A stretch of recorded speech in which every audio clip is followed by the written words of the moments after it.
Hi, and welcome to the Passionistas Project Podcast. We're Amy and Nancy Harrington. If you enjoy listening to the show, please consider becoming a patron. Just a small donation of $1 a month can help us keep the project going, and you'll get rewards like buttons, access to premium content, and invites to Passionistas Project events. Today we're talking to Stacey Newman Weldon, founder of the company Adventure Wednesdays. Stacey started taking herself on adventures to get out of a rut. This set her on a path that included little adventures like trying a new food to big ones like attending Burning Man at the age of 50. Now she shares her knowledge through a course called The Adventure Solution. So please welcome to the show, Stacey Newman Weldon. What's the one thing you're most passionate about? I think that's probably a pretty easy answer at this point. I'm really passionate about being an adventurer, about adventure, about sharing adventures, about turning other people into adventurers.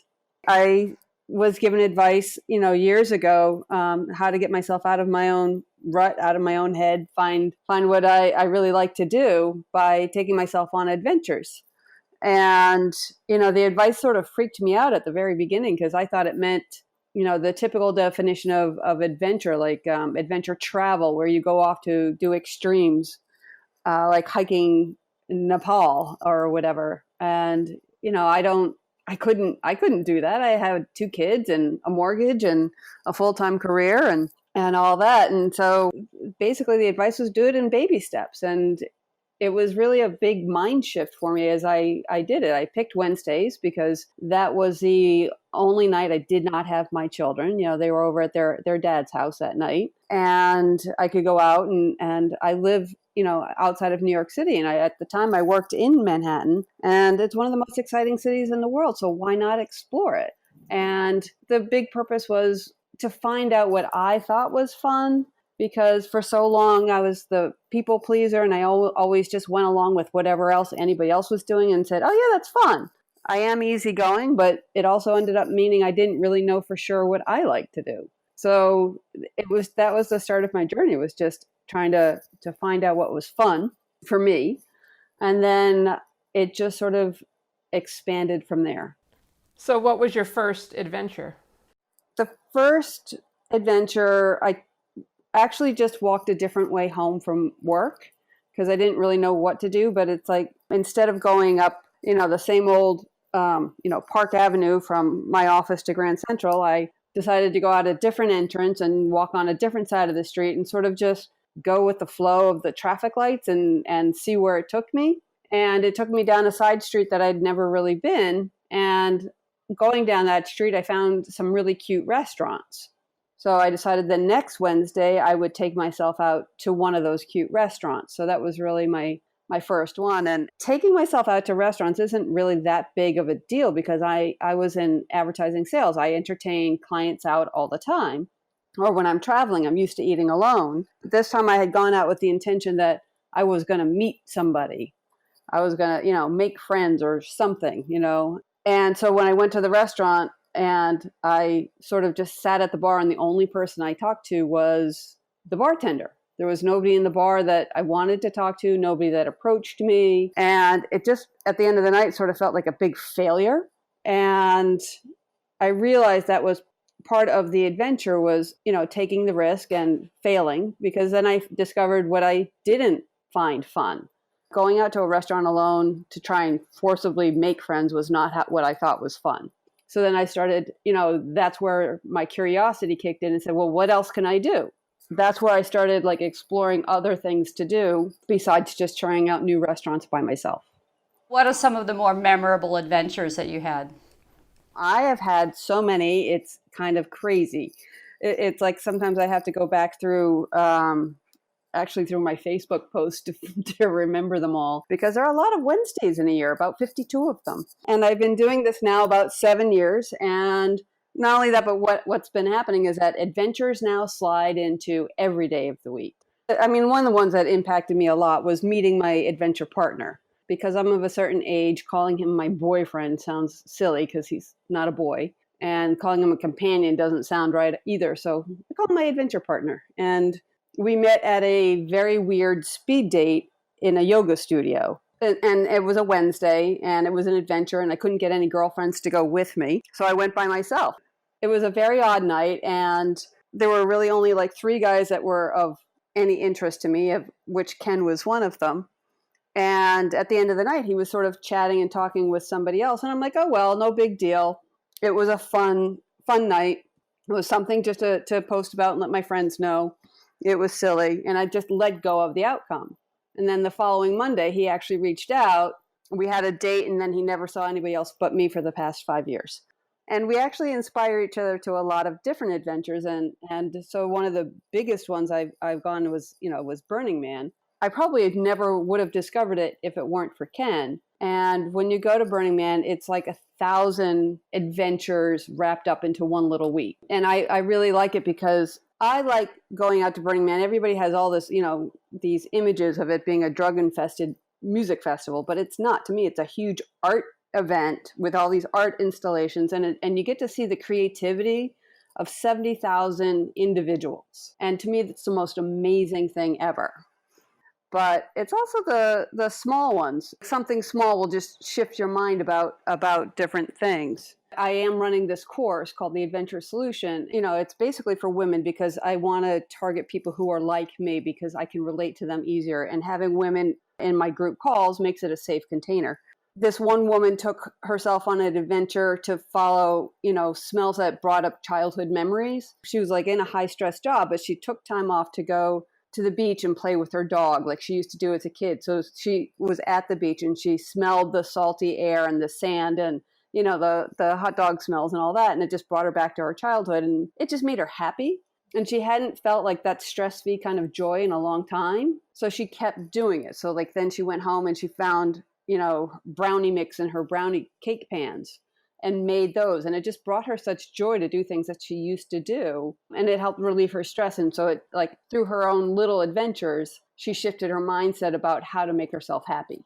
There's a lot of other adventures. It's like exploring New York City through different things, like through the rooftop bars, or chocolate is a big thing. I love chocolate. So I've had a lot of chocolate adventures, from taking people on a tour of all the best hot cocoa in Manhattan to creating a list of all the chocolate stores for a big women's empowerment seminar. I made this list of all the chocolate stores and posted the Google map. So all these women who are coming in from all over the world could go find something that women really like, chocolate. When I was down in Costa Rica, I went on a tour of a cacao farm, a fair trade cacao farm, and I got to see the source of where our food comes from. And it's absolutely amazing. It almost feels like, learning about the cacao tree and how, chocolate grows, but it's also like the economic impact it's had on the world. Amazingly enough, pirates have a big influence on the chocolate industry. They didn't just steal treasure, they also stole chocolate. To me, that's just fascinating. It's like a different way of looking at our food source. It's just kind of fun. Do you have a dream adventure that you haven't done yet? I have a bucket list. There are quite a few different things. I guess my biggest one, which I actually came up with now that we're talking chocolate and pirates, I think one of my biggest adventures, like I hope to do in the next, 5 years, is to actually write a book. I call it Pirates of the Caribbean 20, the chocolate edition. I would love to sail around the Caribbean, researching this book and then writing it with the fun aspect of Pirates of the Caribbean, but the educational aspect of how they impacted the chocolate industry. Other than that, it's things like that. I want to create different events. I want to do a chocolate and tequila taste pairing. Like wine and chocolate has become a new trend. And now beer and chocolate has become a trend. Apparently, the next one coming would be tequila and chocolate, and I want to do that. And then another one I want to do is maybe buying like an RV or an old school bus and converting it into a home that moves. I can't really call it a mobile home because those trailer park things, but nomadic, like trying nomadic living for a while, where I get to travel around, because that's one of my big dreams, is to actually see America. Because I've traveled Europe and I've traveled, internationally, and I haven't really seen as much of America as I'd like. And I think it would be fun to be able to travel and work location independently, wherever I am, and get to know this country. But now you actually host guests at an Airbnb in your house, is that right? I do. My sons are old enough and they've moved out. So I have these empty rooms. Where I live in New York has the same rules as New York City, where you're only allowed to have 2 people max in one room. I just reached superhost status, which woohoo. But what's really been great is that I've been able to meet a wide range of people and get to, know different people and different backgrounds, and maybe not as closely as become friends with every single guest that comes through. But I've had young students, and I've had couples who come here for weddings. I had this one energy spiritual healer guy come through, and he was just really fascinating to talk to. I've had a yoga instructor stay with us. So it's just a wide variety of people, and I am always fascinated to see who's out there. And so it's almost like having America come to me. So you've taken all your personal adventures and come up with this seminar called Adventure Solutions. How did you turn your experience into a business? Yes, Adventure Wednesday started off as me finding myself. And then people liked what I shared. I would share with them on social media, and people liked it so much. And actually, so did my adventure partner. He bought me the URL as a birthday present. And so I started writing. I'm not a natural writer. So when I first had it, I wasn't writing consistently. So it's been a journey, So my first blog was really more about just telling stories, and it was interesting for me to tell my story, to be heard. And that was a big thing in my own growth, to feel heard with stories. Then I started getting more and more discontented with my corporate life. It was just getting more and more high pressure, and it just really wasn't my joy anymore, I guess is probably the best way to put it. I transferred from one job that I'd been at for 9 years to a bigger job. And it was with a company that was very volatile. And I thought I only had a year there. And so my plan was I would be working on my blog and turning it into a business with the safety cushion of my career job. And lo and behold, I got laid off after 4 months of this big job, along with 110 other people. At first, I was all excited because it was just before Burning Man, and it meant I could go on an adventure in an RV cross country, going to Burning Man and spending actually like 2.5 weeks out there instead of the limited time that you get with corporate vacations. Then after that, I sort of got lost, I guess is probably the best way to say it. It was like I started going back for interviews in the city, and my whole body just was like revolting against it. So I knew that I really needed to start my own business. And New York State has a thing where they offer, instead of getting unemployment benefits, they will give you those benefits if you start your own business. So I started taking courses and things like that you also had to do to prove that you were learning and starting your business. And I started doing that. But what happened was, starting my own business is so different from being in a corporate world. I could sell you millions of dollars worth of Facebook advertising, but for me as my own business, buying like even $5 of Facebook advertising was frightening to me. Creating my own ad and creating my own audience, even though I understood the concepts, trying to do it all myself was just overwhelming and scary. And then there's all the other parts of the business that go into it. So it's been an adventure starting my own business. And then realizing that I kind of came late to the blogging game, that it's like one of those things I basically understood is like, if I had started blogging in 2009, I'd probably be a millionaire by now. But now everybody has a blog, so it's not that big a deal. And making money off it through advertising and all that is really, really hard. And I have a pretty select niche. I want to reach women who are feeling stuck or feeling like discontented or disconnected or anxious or in a rut or even numb, and help them shift their attitude. And so it's not an easy demographic to just say, all right, I want adults 25 to 54 who have bought a Mercedes. It's not that easy. So I've been having to learn how to reach basically me 10 years ago or 15 years ago in the different ways. And I realized that one of the things I really like to do, and this connects to my whole sales, and to me, sales is like educating people about a product. I decided I wanted to help educate women about having an adventure attitude like I have. And one of the best ways to do it is to have a course. And if I also had the other goal of becoming location independent, that's where having an online course really comes in great, because you can do that anywhere. So I developed the course, How to Have an Adventure Attitude, through the 6 senses. It was like an inspiration. It just, like the thoughts organized itself so easily that it made sense to flow it that way. And so this is now the second year that I've had the course, and it does work really, really well. So I have been consistently working on my blog, because that's how people get to know me. Like, that's the entry point. And it's also still where I get to show my stories and inspire people. But it's the course where I can really help shift people and see that I'm shifting people. And also that's where more money can be made for me, charging for the course, because it's valuable. It's valuable information. Given all that, do you ever feel unmotivated? Unmotivated.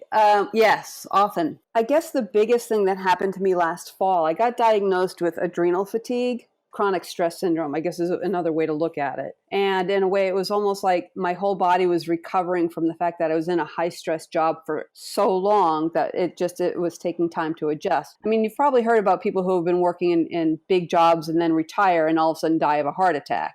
It's that kind of thing. It's a big shift because I'm sitting here alone in front of my computer, whereas I used to be with a whole lot of coworkers and out socializing with clients. And so a lot of times it gets very lonely and very frustrating and overwhelming. And I'm sitting here alone instead of going out and doing things, So it's like I have to more purposely make sure that I'm going out to try different things and to keep having the adventures, and also to really live the fact that it's not just about doing things, it's about shifting your mindset with an adventure attitude. It is very hard sometimes. And yes, I do get unmotivated. So that's when I have to pull a lot of my tools of how to, not get into the whole sinking into depression and saying, this is just not worth it, because I know it's worth it. So, I do practice yoga, and that helps me a lot. I also have my spiritual side. I'll ask my angels, as they call them, or my spirit guides. And I keep getting messages from the universe in all sorts of different ways that I have to keep going forward with this. So that is my inspiration. And a lot of times, like, all right, I might be depressed or sad or lonely today, but it's not going to last very long. And I'll do these other things to help me move out of those thoughts and get back into the moment, learning that worry is fear of the future, and you can't control any of that. So if you get back into your current moment, it's so much easier to be happy and be grateful for what you do have. And then it's like, then I can go, oh yeah, this is what my mission in life is to do. And then I have to figure it out, or, something comes to me and says, okay, this is what I'm going to do. And I also give myself all these deadlines. So this 2018, I decided to be consistent with my writing. So I know that I have to publish every Wednesday. I keep getting so much advice. It's like, oh, write a whole bunch of blogs at once, batch them, and then you can trickle them out. I don't write that way, at least not yet. So there are times where I'm up until midnight on Tuesday writing. And,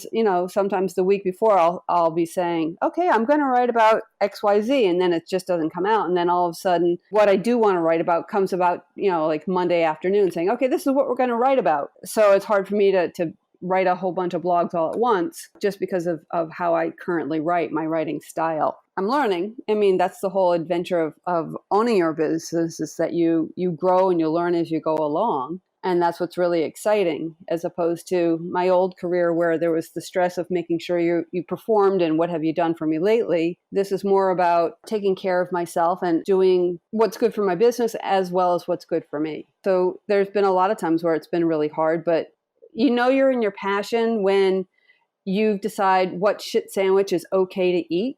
It's like, what's your shit sandwich? I can't remember who did the whole thing, but it just made so much sense. It's like, okay, so my shit sandwich is, I'm going to be sitting here alone sometimes, and I'm going to be overwhelmed with not knowing how to run my own business sometimes, but I get to do it. It's for me. Like, everything is my bottom line, as opposed to the CEO of Time Inc., who had a $20 million renovation on his country house at the time that he's laying off hundreds of people. I don't want to be working for someone else who doesn't give a hoot about me. I'm working for myself. And I, in turn, when I hire people to help me in my business, they're usually also independent entrepreneurs. So I'm helping, like, the subculture of other people who are not huge corporations and who are working for themselves in their own bottom line. And it's amazingly satisfying to do that.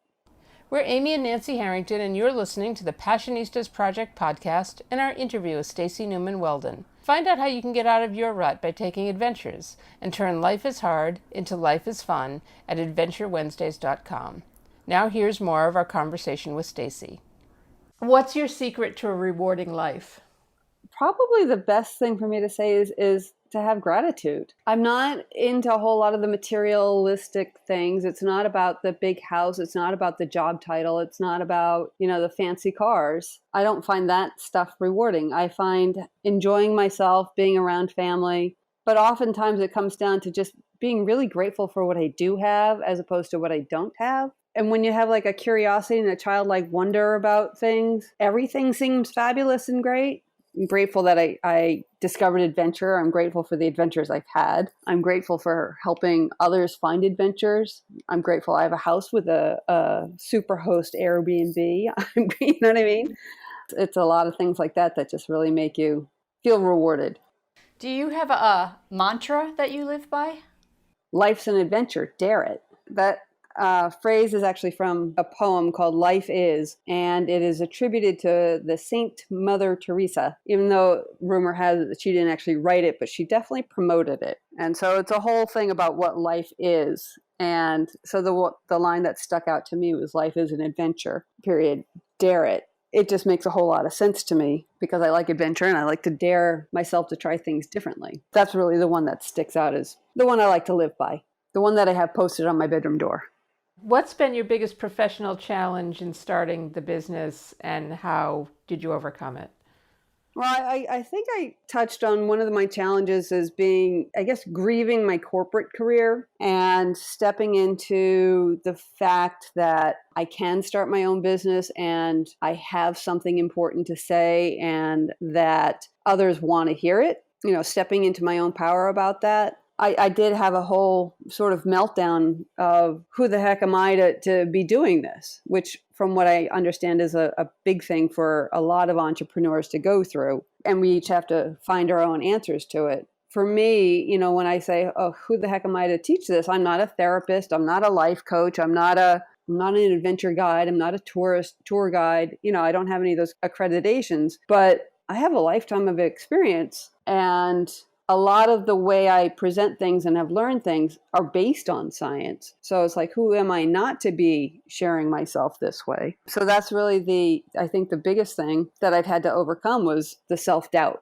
that this was a worthwhile project. And there's still days where I have to overcome it. And a lot of it too is just, on the other side, it's also the switch from becoming my own personal business versus selling another product. My entire career was selling magazine advertising. So I was always selling a product, not selling myself. And now I'm selling myself. But it's also, I'm a one-woman show, so I have to be my own HR department. I have to be my own payroll department. I have to be my own IT department, which is the biggest pain in the neck. I have to be my own content director and event coordinator and social media coordinator. So there's just so much to do and so much to learn. It gets overwhelming. And so, I'm learning, this year I've been learning consistency, and I've also learning how to better organize things so I can get things done in a timely manner or organized manner, and a lot of things like that. So there's a lot to learn. And also when you're, marketing yourself like through Facebook or social media, they change things so fast that you think you have a grip on it, and all of a sudden it's just completely different. Sometimes I get really distracted with trying to keep up with it. And other times I'm like, no, I just need to hire somebody. And I haven't quite gotten that point yet either. But it's also fun. I mean, I do like learning a lot of these things. It's fun. And every challenge is a lesson to be learned. That's one of my other things I like to say. Instead of saying it's a problem, you switch it around and say it's a lesson to be learned. And then that way it doesn't seem as overwhelming. It's just there's so many lessons when you're learning to run your own business, like from technology to exactly who your demographic is and how to reach them and, what's the best way to reach them. And then when you come up with this fabulous idea, getting it out there into the world and saying, okay, where's my tribe? Show up, that kind of thing. Is there one thing that you know now that you really wish you knew when you started out? I wish I had paid attention to the consistency earlier, because that's how you grow your business, is being consistently publishing, consistently showing up and things like that. And I guess I wish I had paid attention to that, or had learned earlier that you can't just make a living off of just your blog, that I had started growing that business faster, sooner, so that I could jump off to the other businesses that will bring in more revenue. That would be the thing I wish I had known earlier, was the consistency. What kind of lessons did you learn from your parents and from your mother, especially when you were a kid and you were growing up, about what a girl could and couldn't do? Yeah, that is the funny thing. I grew up, with my in the 60s, where my parents were considered the hippies in this puritanical Catholic town. My father was always like, "You're a girl, it doesn't matter. You can do anything. You can be president." And then when I wanted to go play baseball, he wouldn't go fight town hall for me. They said, "Oh no, you're a girl, go play softball." I'm like, "No, I want to play with my neighborhood friends, and they're all boys. Let me go play baseball." But I was always a very aggressive person. And I remember just recently, just within probably the past 10 years, my father saying to me, I should have been the boy in the family because I was the one that moved to the city, the one that had the big job, the one that did all these things. And my brother was actually more the one that was really great with the domestic arts. I mean, he's an amazing sewer and he's a great cook and, all that kind of stuff that I struggle with. So there was always this kind of, the role plays of what boys can do and what girls can do was always a big thing. And also in my career sales, I always knew that the salaries were, even though I earned a decent amount of money, I was never making as much as my male counterparts. And that was always hard. I guess that's one of the reasons I like having my own business, because I'll pay myself really well. It's like the whole thing about what's going on with the feminism now is there's a whole paradigm shift happening. And to me, it's like it's about time that the world is catching up, that women are becoming more empowered or coming into their own power. The whole shift is really amazing to me. And I guess that is part of my mission, is to help move that along by having women shift their attitude towards adventure. It's a way of empowering them also, that they can feel they can do anything. They can overcome whatever issues they're dealing with in their own life. I guess part of who I want to help are the women who aren't really walking down all the self-help aisles already, that they know that there's something there that's stopping them from living a life of fun and feeling good about themselves. I want them to help start down their unique path of self-care and self-empowerment and finding what they find as their own sense of adventure, because we deserve to do what we want. And honestly, the way I look at a lot of what's going on in the world sort of reflects like what I saw in my own personal journey. A lot of it is like you have to deconstruct to reconstruct. So a lot of times when I look at the world and it seems like America is imploding, it's being destroyed. And it's like, well, it almost has to be in order for it to reconstruct, to come up and be built bigger, where there is more awareness and there is more equality without it being a question. It's going to be messy and it's going to be very hard for a lot of people because nobody likes change. But you almost have to have something catastrophic in order for, like the phoenix rising, to come back up out of it. Honestly, I feel like this whole paradigm shift of women taking their power is such a good thing. And my mission is to help that along. Did you have influential female role models when you were a kid? Maybe I did, in their own ways. I can't really say that I can point to any of them in particular. My grandmother was a great role model. She did a lot of things that were against the norm of the times. Like she got divorced in a time when women didn't do that. And she went on and had a great life. And she was always full of laughter and had ways of bringing the family together. So the family didn't really fall apart, even though after the divorce and all that. My mother was definitely influential because she's an artist and she fueled our sense of creativity.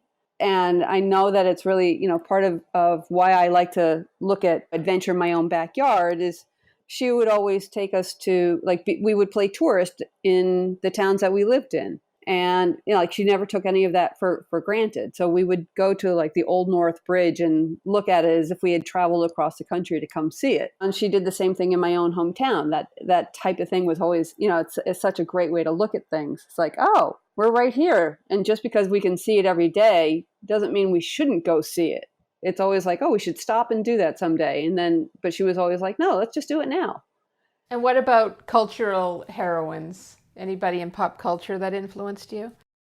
Carol Burnett was one of my favorites, probably because of her laugh. And she was always funny and she ran her own show. Susan Sarandon is actually one of my favorite actresses. And I always admired her independence and her strong intellect and her individual thinking and being herself. So I've always admired her in like her different movies. And then when I found out she also goes to Burning Man, of course, I like her even that much more. What do you think is the biggest issue for women who are trying to get out of their rut? Well, the easy answer is their own head, the self-limitations that we put on ourselves. Nobody likes to change, so they'll do everything they can to avoid trying to change. It's the comfort that they have in their discomfort. The devil they know is better than the devil they don't know. So for people who want to change or get out of their ruts, they're happier complaining about it than they are actually trying to change it. So that's probably the biggest thing. And then they'll fall into the I can't do it, playing victim and saying, woe is me, this is my life, as opposed to saying, what can I do about it? So a lot of times that's the biggest thing. It's like the self-limitations that they put on themselves. And whether it's because they grew up saying, well, you're only a girl, you can only do this, or girls or women are meant to be in the kitchen, or the story that you're brought up with that you're not good enough. But really, it's if they're stuck in a rut, a lot of times it's just their own thinking that keeps them from looking at things differently. So change isn't easy. I mean, I worked at the Weight Watchers company for 9 years, and that was one of the things that they had to battle with, because they were like, all right, we got to get women to come to our support meetings for at least 13 weeks, because 13 weeks is when they start to actually change their habits. And then that's when the big weight losses come in. And that's true of any habit. You have to keep doing it and being persistent, or as I said earlier, consistent, before things will come. But it's also an awareness that you need to change it, and then practicing the habit, making it a habit later, that it's okay to shift and change. What's your definition of success? My definition of success is definitely not a materialistic one. I guess it would be living the life where I'm allowed to follow my passions, whatever they are, and being fulfilled in doing that. I don't see like I have to be happy every single day. I don't definitely have to have material things.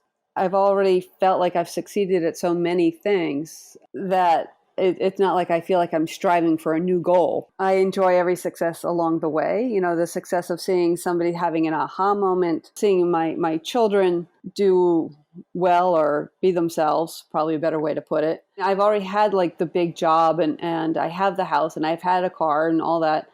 And that doesn't make me feel like I was successful. I think success is really more about feeling fulfilled with the people who are in my life that are happy and make me happy, and that I'm happy when I'm around them. What do you think is your proudest career achievement?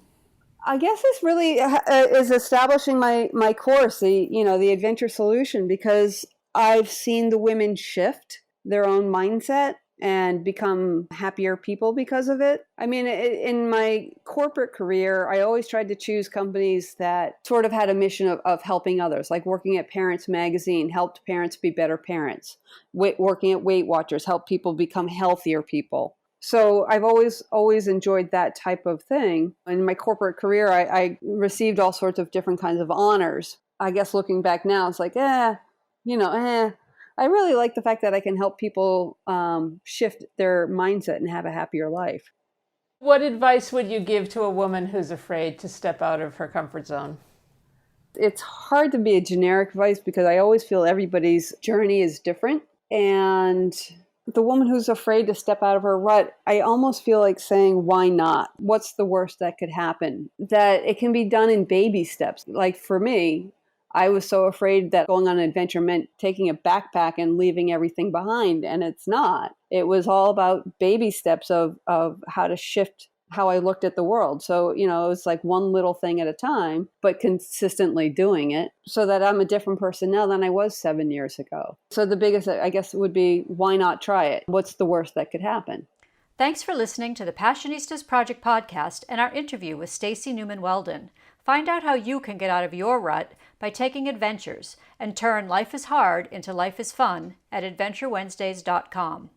And be sure to subscribe to the Passionistas Project podcast so you don't miss any of our upcoming inspiring guests.